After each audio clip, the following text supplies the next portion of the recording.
It wasn't perfect by any stretch. I think we had some rough moments really in that second quarter there. But I think we needed this. You know, this was a game where we learned a lot, and that was a really, really good team. That Troy team, like they won 12 straight. Man, they got one of the tougher defenses I've ever gone against. I mean, those dudes were hitting. They did some really good stuff schematically.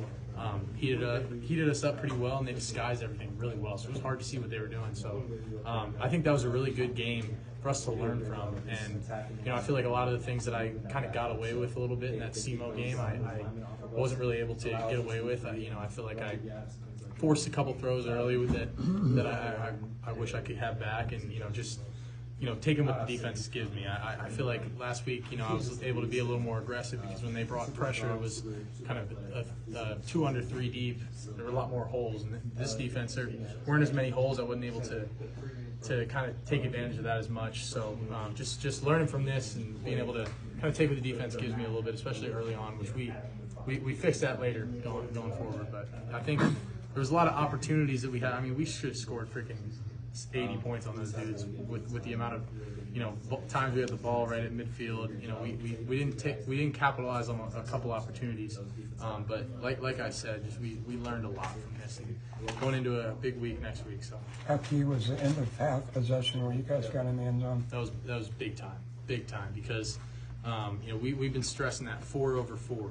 The 4 minutes going into half, 4 minutes coming out of half, because if you look at a lot of our losses last year, a lot of those were big swings right before half and after half, and having that, we got the ball I think with 3.5 minutes left, went 3 and out, and our defense, they went down and scored a touchdown, and we were kind of trying to figure out what we were going to do, and got a couple of good plays early, and going from there, like having that, having Phil make that move, and having Jaden make a heck of a block on the outside, that was huge for us going into half, just momentum wise, and obviously with the score.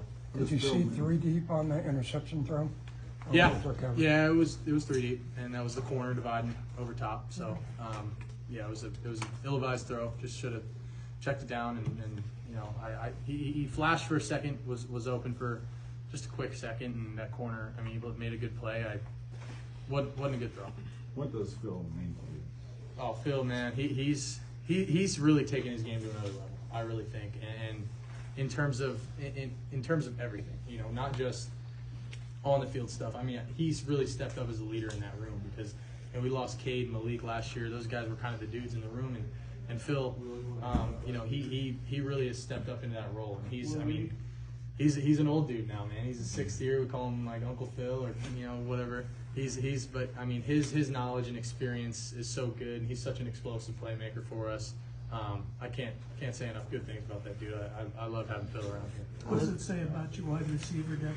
Last week you had 2 guys over 100 yards, and basically 2 different guys kind of took over this week. Yeah, no, I think we have so much depth for that position, and it showed. I think those guys did a lot of really good things in camp, and they stepped up big time. When we needed them in these last 2 games, and that's really reassuring for me, because I know today they were keen on Ben hard. They were screaming. They were just watch 34.